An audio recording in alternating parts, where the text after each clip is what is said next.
Hello, my dear students. Today we are here with the last topic of the chapter, that is crystallization. So, let us start our topic. The word crystallization means the formation of crystal. Crystallization का मतलब क्या हुआ? Crystal का बनना. अब ये crystal जो है जब ये बनते हैं तो उस प्रोसीजर को हम क्या बोलते हैं? क्रिस्टलाइजेशन. अब हम बात करते हैं क्रिस्टलाइजेशन के सबसे कॉमन एग्जाम्पल की कि इस टेक्निक का यूज़ हम कहाँ करते हैं. हमने 6th क्लास के अंदर पढ़ा था कि जो सी वाटर होता है वो बहुत ज़्यादा सोल्टी होता है, उसमें बहुत सारे सोल्ट्स प्रेजेंट होते हैं और उन सोल्ट्स की जो सेपरेशन है वो हम किस मेथड से करते हैं? इवेपोरेशन मेथड से. इवेपोरेशन मेथड में क्या किया था कि हम जो लिक्विड सब्सटेंस है उसको इवेपोरेट कर देते थे और जो सॉल्ट थे वो नीचे रह जाते थे. अब हम यहाँ बात करते हैं कि जो प्रोसेस ऑफ इवेपोरेशन है for the separation of salts from sea water, so that is not a good technique of separation. क्यों? क्योंकि जो soluble impurities हैं वो इवेपोरेशन के प्रोसेस से सेपरेट नहीं होती, इसलिए जो सॉल्ट हमें इवेपोरेशन से मिलता था वो प्योर नहीं होता था.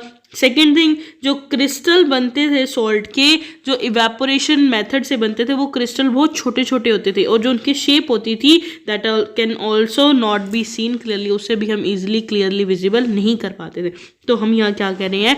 Evaporation is a not good technique. तो फिर कौन सी टेक्निक अच्छी है? कहते हैं फिर हम बात करते हैं उससे बेटर टेक्निक की. कौन सी टेक्निक? That is crystallisation. अब ये जो क्रिस्टलाइजेशन का प्रोसेस होता है, कहते हैं इसमें एक तो प्योर सब्सटेंस बनता है, मतलब इसमें कोई इम्प्योरिटीज़ नहीं रहती, और दूसरी बड़ी बात जो क्रिस्टल्स का साइज होता है वो भी क्या बनता है? यूजुअली बड़ा बनता है, जिसे हम उसकी जो शेप को है वो भी इजीली हम क्या कर सकते हैं? ऑब्जर्व कर पाते हैं. जो सॉलिड सब्सटेंस होते हैं मेनली उनको प्योरीफाई करने का जो काम है वो हम किस मेथड से करते हैं? We use this method named as crystallisation. So crystallisation क्या है? That is an example of a physical change. अब इसमें क्या हो रहा है? कहता है जो सॉलिड पार्टिकल होते हैं, flat surfaces, straight edges and regular shape वाले, उन्हें हम क्या बोल रहे हैं? क्रिस्टल बोल रहे हैं. और बहुत से ऐसे सब्सटेंस हैं जिनके क्रिस्टल्स बनते हैं. उस कंडीशन में क्या होता है? कहता है हम hot concentrated solution of a substance को क्या करते हैं? ठंडा करते हैं, और ठंडा करने पर क्या बन जाते हैं? उसके क्रिस्टल्स बन जाते हैं, और इस प्रोसीजर को हम क्या बोलते हैं? क्रिस्टलाइजेशन बोलते हैं. मतलब पहला स्टेप क्या हुआ कि हमने उसे हीट प्रोवाइड की.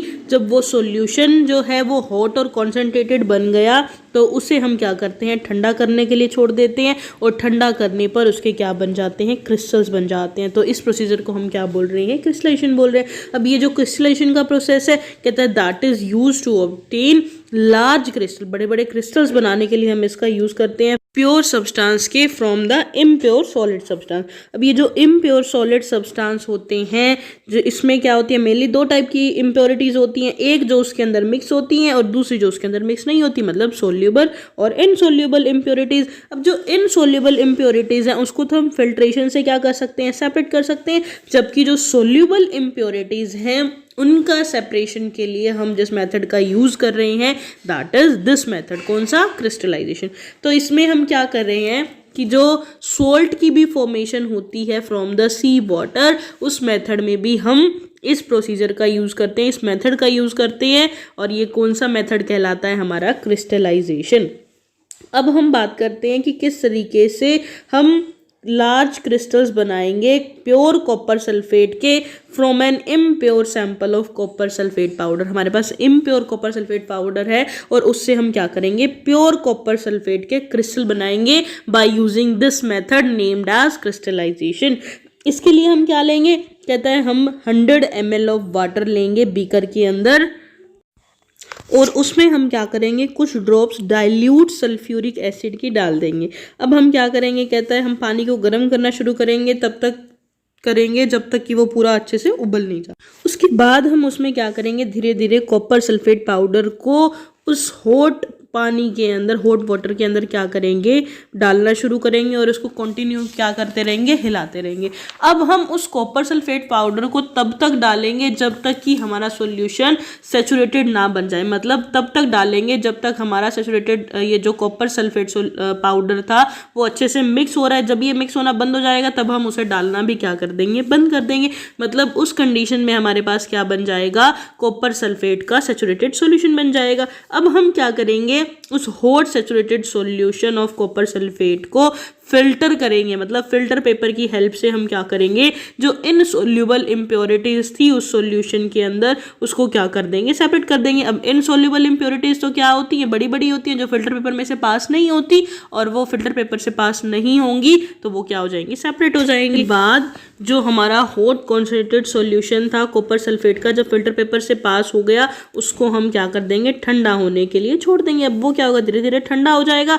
अब हम उस सॉल्यूशन को बिल्कुल भी नहीं छेड़ेंगे जब तक कि अच्छे से ठंडा ना हो जाए। अब उसके बाद हम क्या देखेंगे कि हमने उसको ठंडा होने के लिए छोड़ दिया, तो after some time what we will observe, हम क्या देखेंगे कि जो कॉपर सल्फेट के बड़े बड़े क्रिस्टल जो हैं वो बीकर के नीचे क्या हो गए, बीकर के अंदर उसके बॉटम पर बनना शुरू हो गए। अब हम क्या करेंगे, वो जो कॉपर सल्फेट के क्रिस्टल्स बने हैं उसको सॉल्यूशन से सेपरेट कर लेंगे बाय फिल्टर पेपर, और उसको हम क्या कर लेंगे, सुखा लेंगे। तो इस तरीके से क्या होगा, जो सोल्यूबल इम्प्योरिटीज प्रेजेंट थी कॉपर सल्फेट के अंदर वो क्रिस्टलाइजेशन नहीं होगी और वो सॉल्यूशन के अंदर क्या रह जाएगी, सेपरेट रह जाएगी। तो इस तरीके से क्या हुआ, क्रिस्टलाइजेशन मेथड ने क्या किया, सोल्यूबल और इनसोल्यूबल इम्प्योरिटीज दोनों को ही क्या कर दिया, सेपरेट कर दिया, और हमारे पास क्या बन गए, प्योर सब्सटेंस बन गया, और उसकी जो इम्प्योरिटीज हैं वो भी क्या हो गई, रिमूव हो गई। तो ओवरऑल हम यहाँ क्या कह रहे हैं, हमने इस क्रिस्टलाइजेशन मेथड के अंदर क्या किया,